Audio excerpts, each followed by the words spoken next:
good morning, everybody. Welcome to Municipal Drive Live, Episode 3. I am Mayor Jeff Elmore, and along with me is Communications Director Emily Sundermeyer. Welcome to the third episode of Municipal Drive Live.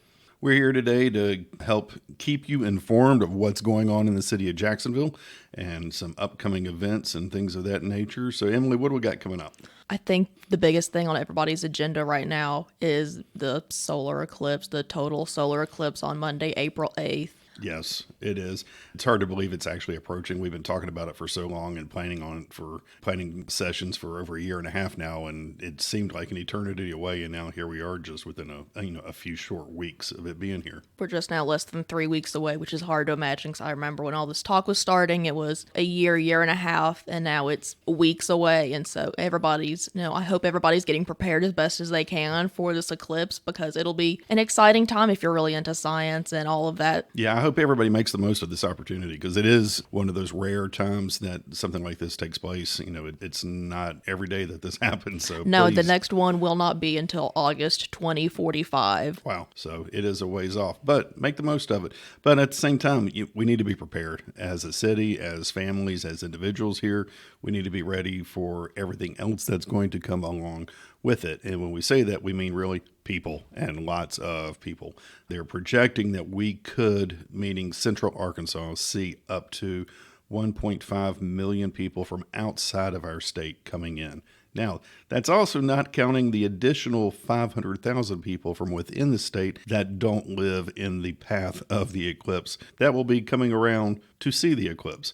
So a lot of people, a lot of folks coming into Central Arkansas, a lot of people coming to Jacksonville, and we want to take advantage of that. But at the same time, we just need to be prepared.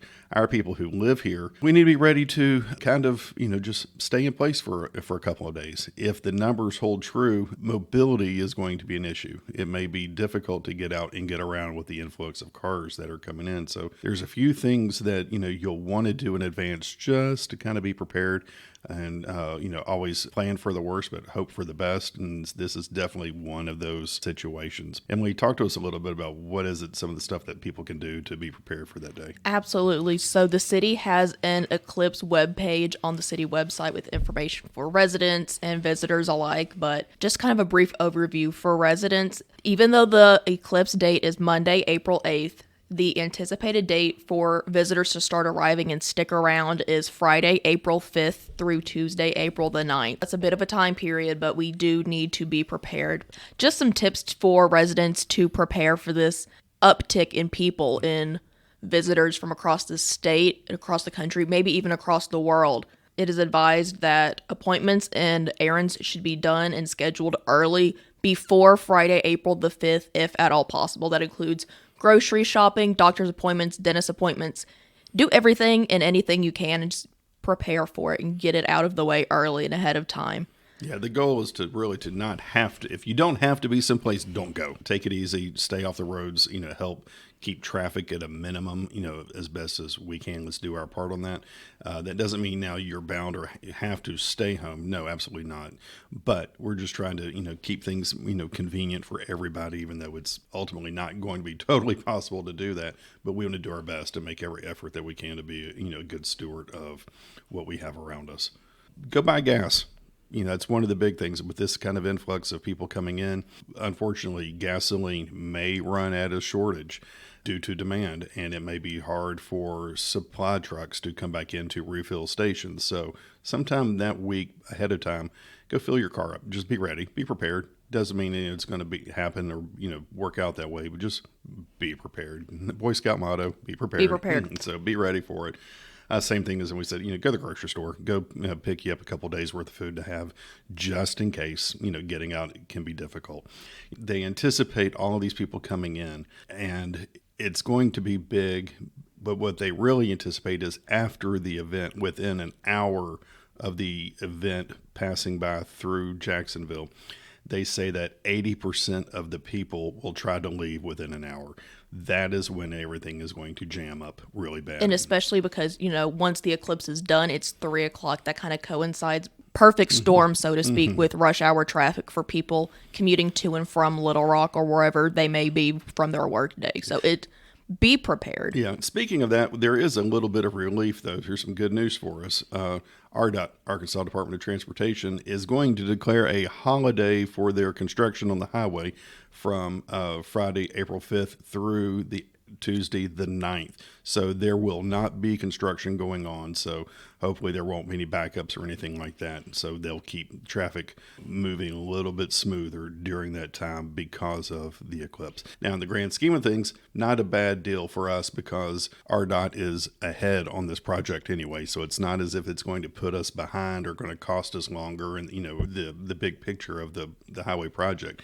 They're ahead. So this is a good thing. That's a win here. So their diligence and working hard has allowed them to get to this point where they can take those days off to make it a little bit easier on their citizens. Exactly. And I'm sure, everybody has heard the statistics regarding visitors. The population of Jacksonville is predicted to triple. So we'll go from 30,000 people to between 90 to 100,000 people. So as you can expect with that impact, cell service could be heavily impacted or have limited access. We don't want to scare anybody, but this could possibly be a possibility due to just the high influx of cellular usage and extra traffic. demand. Extra demand in the area. So cell service could be heavily impacted.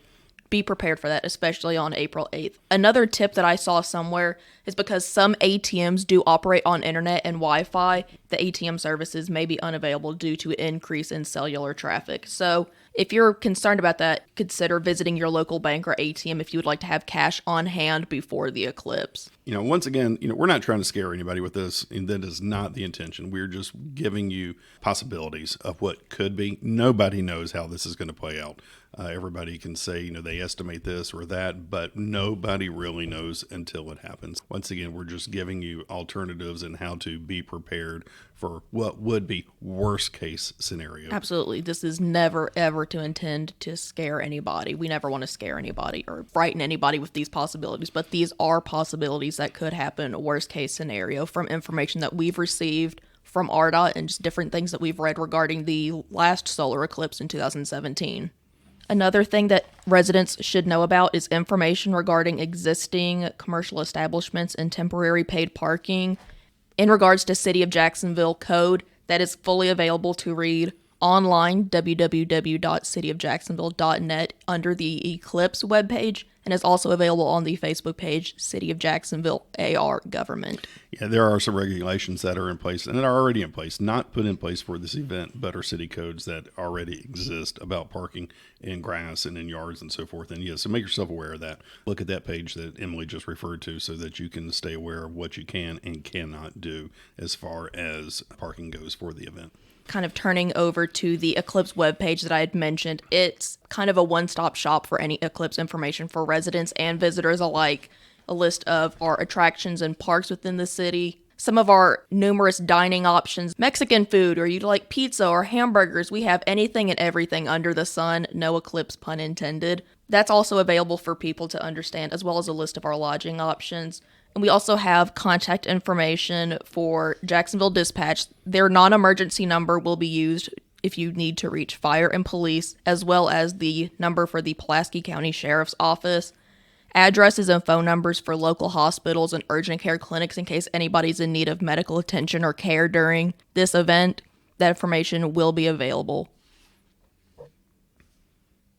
Joining us today on Municipal Drive Live, we have Dr. Chevron Ergel with Eye Physicians and Surgeons. Welcome to Municipal Drive Live, Dr. Ergel. Thank you so much for joining us today. Happy to. Thanks for the invitation, Emily, and look forward to getting a chance to kind of talk about eye safety and the total solar eclipse coming up on April 8th. As an optometrist, how can people keep their eyes safe? Well, the most important thing is to know not to look at the sun with the naked eye. That's going to cause damage to the eye, and the rays from the sun will certainly cause problems for people that aren't prepared properly. So to really view the eclipse properly, you want to have proper filters that you view that eclipse through, whether those are glasses or whether it's just kind of like a cube square filter that you place over the eye if you're going to look directly at the sun. And those filters need to meet certain standards. The most prominent one there is the ISO 12312-2. And filters that meet that standard are safe for viewing for the total eclipse or even the partial eclipse up to the point of totality. There are other ways too to look at the eclipse. You can use a pinhole technique where you maybe use like an index card, punch a tiny pinhole in it. All of those things will be done with your back to the sun. You never look through a pinhole at the sun. Certainly never use binoculars, a telescope, a camera even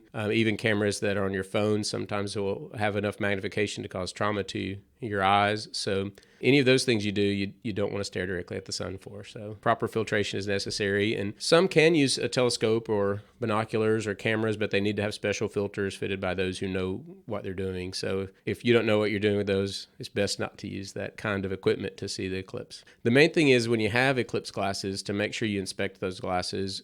They can be used multiple times. So you just want to make sure that the surface of that those glasses are not scratched, damaged. Make sure that the filter is fully enclosed, whether it's cardboard or metal or whatever it might be around that filter. You want to make sure that it's completely enclosed and safe that way so you don't get sun peeking around that. Those are the most important things to keep in mind when you're looking at those glasses that you have. We don't have any of those, for example, through our office here. I don't know of any optometry or ophthalmology offices that are giving those out. But I would just say be sure that wherever you get them, you check to make sure they meet the proper standards. And that's the ISO 12312-2. Going kind of back to the day of the eclipse, everybody's going to want to see it as much as they possibly can. But, you got to keep those eyeglasses on. Is it ever safe for anybody to remove those glasses? Well, leading up to, of course, we don't look at the sun anyway with the naked eye when we're not in an eclipse. And leading up to the totality, you'll have partial eclipses, just essentially a sequence of those occurring to get to the point of totality. So you want to have your glasses on all the time for that portion. As the sun is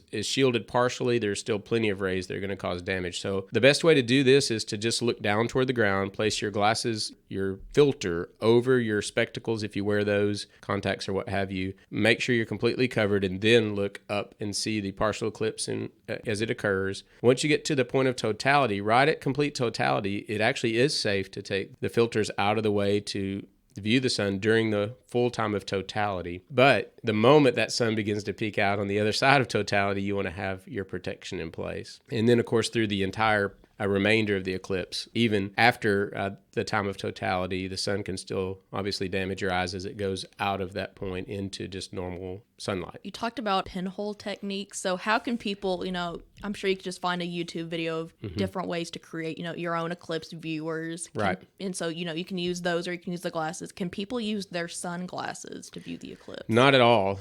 Sunglasses, even welders' glasses aren't necessarily equipped to do that, especially sunglasses. So you would get plenty of penetration of the sun's harmful rays through your regular sunglasses, no matter how dark or light they are, to cause damage to the eye. So avoid that for sure. Welders, there's some areas in there with like a 13 or 14 shade that, maybe would through welding glasses that could do that. Again, I would check with, what your lens is that you're using and then do a search for requirements for that and make sure it's a reputable source. There are different places out there that can do that. You can look up those things through the American Academy of Ophthalmology, the American Optometric Association's websites. Those would certainly have that. There's also the American Astronomical Society, which has good information for doing that. But otherwise, any other glasses, unless they're meeting those requirements, are not going to be good. Sunglasses, welder's glasses, your friend's glasses, or grandma's glasses, don't use them.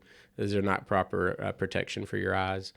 The pinhole side of things, for example, you make a little pinhole in an index card, and you turn your back to the sun there, and you just have that sunlight cast through the pinhole, and it'll create a shadow on the ground, and you can see the eclipse at that point. Even leaves on a tree, if you look on the ground under that tree, you can see where light filters through the leaves. You might see that. I remember seeing one of the eclipses we had, one of our docs at the clinic, we went out to view, and he had a straw hat on that had lots of holes in the straw hat. And so as we looked on the ground, you could see lots of little miniature views, or shadows of the eclipse through every little hole that was in his straw hat. You could also place your fingers over one another, like your palms down to the ground, and kind of overlap your extended fingers, and that will create a little grid pattern, and you can sometimes even see the shadow of the eclipse through that. Is there anything I haven't asked that you just want to? Well, absolutely.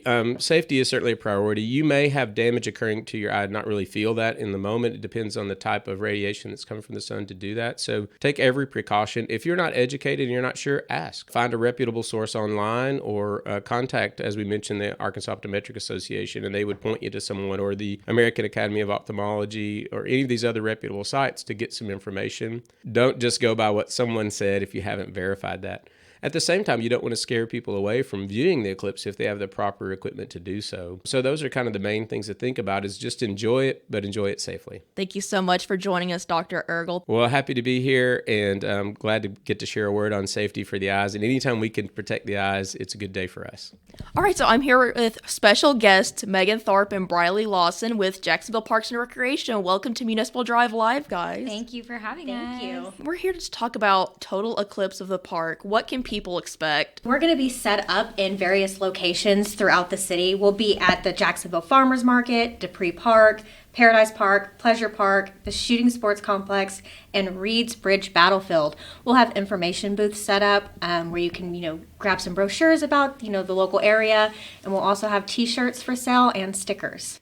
You said information about the city. What basic information can people expect to find on these brochures? Yeah, absolutely. Obviously, we're going to have information about all of the parks that we have within our park system. We will also have information about the Shooting Sports Complex, which, if you did not know, is the largest complex in the entire state. We have 14 trap fields, and it is really cool to go out and take a look at. So if you come into our city, make sure you check that out. We'll also have information about Splash Zone Water Park, the Jacksonville Community Center, and then places that you can eat local, shop local, anything you can possibly imagine wanting to know about Jacksonville will be at those information booths. I know you guys have been preparing for this event for a long time. This will be a very big event. How many people are you estimating to show up? Well, RDOT is expecting about 1 million people to come into the state. So we're expecting quite a lot because we are in the path of totality and we're right outside of Little Rock. So, the people that want to steer clear of the big city, they're going to come this way. If you want a number, the last we checked, I think the estimation is supposed to be about 2.5 of your population.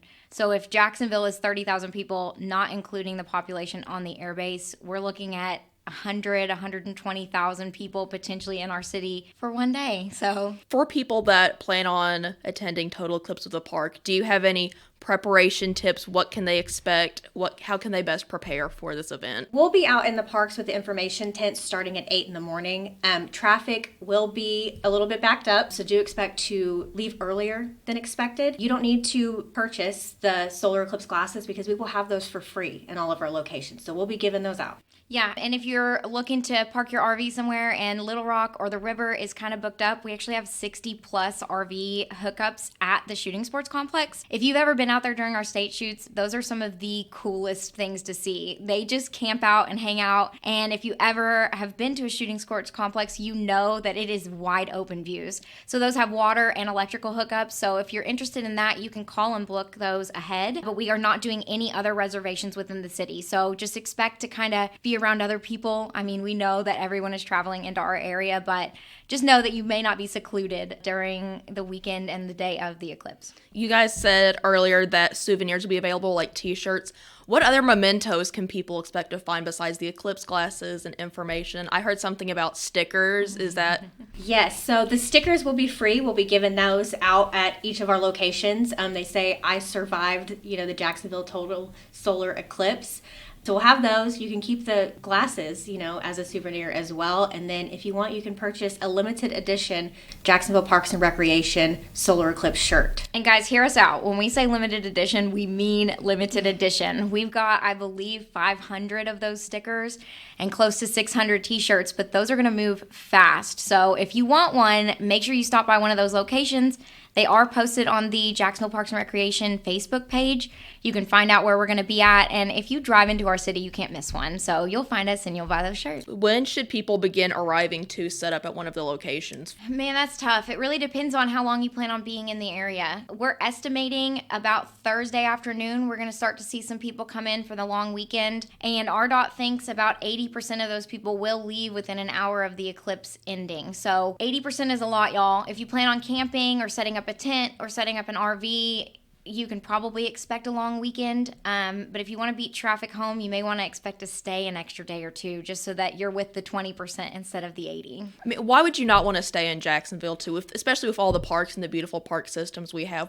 Briley and I talk about this all the time. I think Jacksonville is such a cool hidden gem. Mm-hmm. We have some city areas, but we also have some of the most beautiful parks in my opinion, Central Arkansas systems. But we also have really cool stuff in our city, like some of the larger flea markets in Central Arkansas. I mean, I know that that's becoming a big craze, but I love a good thrift store. We have some of the best history. Reed's Bridge Battlefield, we're actually in partnership with the Military Museum here in town. So they're going to set up and give information about that. I mean, there's just really cool things that you don't want to miss, and you don't realize they're here until you're here. Yeah, we also have a lot of really great local restaurants, and I know some of them are doing specials. How can people reserve their RV spot for the eclipse? They can call the Jacksonville Shooting Sports Complex. That phone number is 501-241-2441. Say that 5 times fast. 501-241-2441. And that phone number and all of the other information is on jacksonvilleparks.com. You can find it there. You can find it on our social media page. Type in Jacksonville Parks and Recreation. All the information you can need is there, or just message our Facebook page and we'll be as helpful as we can be. All right, is there anything I haven't asked that you guys just want to add about Total Eclipse of the Park? Yeah, I mean, we're really excited. We learned this morning that the last total solar eclipse in Arkansas was in 1918. So this truly is a once in a lifetime type of experience, and we're just very excited for it. Yeah, and I think one thing that I would definitely encourage anybody coming into town or anybody who already lives here to think about is this is a once in a lifetime opportunity. Yeah, it's going to be a lot of people coming in. Yeah, it's exciting and there's a big vibe of like anticipation, but make sure you take that opportunity to really like sit in the moment and recognize we may never see this again. This is history. This is science. I mean, it's just special. So among all of the excitement and the hubbub about it, make sure you really absorb what's going on and get to enjoy it too. Yeah, and I think I read somewhere that the next solar eclipse won't happen until 2045. So if you get your eclipse glasses, just keep them as a souvenir, show your kids, your grandkids, whoever. I mean, this is going to be a really, really big event. And with your, exclusive I Survived the Jacksonville Eclipse sticker, you can really show people, hey, I survived this. And it'll just be a really cool story for not only the Jacksonville area, but I think for the whole of the country as a whole. Mm-hmm. And circling back on those glasses, guys, we've been seeing a lot of posts and questions and comments about where can I buy these? As a reminder, you do not have to buy them. We have sets of glasses. We actually ordered 100,000 for the city. They'll be at all of the information tents. We will be handing those out early at the Jacksonville Community Center. And I know all of the CALS, Central Arkansas Library System, all of them will be handing out glasses too. So you can find those. You do not have to spend $1 million to enjoy this event because it's just outside and it's cool and it's all inclusive and we're kind of giddy about it. So, well, thank you guys so much for joining us, and we can't wait to see Total Eclipse of the Park and what all it brings for the Parks Department. Thank you for having us. So, Mayor Elmore, we do have a question from a Municipal Drive Live listener, and they would like to know what are the updates on the next phase of Unity Health in Jacksonville. I can speak a little bit towards that, but really the best option they have is to contact Unity themselves to find out. Kevin Burton is the administrator here. He's a great guy, super guy, and he'll be glad to fill you in what's going on. But what I have been told so far is by the end of this year, 2024, Unity is hoping to begin construction on phase 2, which is the build out of the rest of the hospital to ultimately, offering full or stereotypical hospital services. But you need to talk to them to find out what that entails. They are the holders of that word, and it's their story to tell, and they would love to tell and share it with you. So reach out to them. They'll be glad to talk to you and let you know what's going on with Unity and their future plans. Well, thank you so much for Dr. Chevron Ergel for stopping by today to discuss eye safety. I know I have my Eclipse solar glasses ready. I've made, my pinpoint viewer. I'm ready for it all. What about you, Mayor Elmore? Yeah, please don't look at the sun unless you're prepared, unless you've got the glasses. Don't go out and think this is something, I can look up because it's being shielded. No, don't do that. The sun's rays are actually more harmful during this time. Get the glasses. I know Megan Briley have been talking about the glasses, and Parks and Rec have thousands and thousands of pairs free, absolutely free for you to pick up. And you've got a limit of 10 per person, not per family, per person. So stop by. There's no reason for you to not have glasses and for it to cost you anything. You can stop by Parks and Rec and pick them up in advance. You can pick them up at our parks that day. I highly advise get them early. go stop by. You and get never them in know when advance. supplies could run out. And also, thank you to Megan and Briley for stopping by and talking about total clips of the park. I know a lot of people are anticipating this event, but I know it'll be such a great event for Parks and Rec too, especially in some of our beautiful parks and, Reed's Bridge, Battlefield. And just take in the sights and sounds of Jacksonville during this natural phenomenon. Yeah, it's going to be great. All right. Well, I think this is pretty much wraps up this podcast. It's hard to believe this is episode number 3 in the books. And so we'll be looking forward to the next one. And until then, I am Mayor Elmore. Glad to be here with you. And I'm Emily Sundermeyer. As always, thank you so much for listening. And if you have any questions, please submit them through the form on the City of Jacksonville website. The link is linked above in the video description. So please check that out if you have a question. We love to answer any questions you may have. Thank you so much for listening. Have a great day, everyone. Thanks. Y'all have a Bye. great one.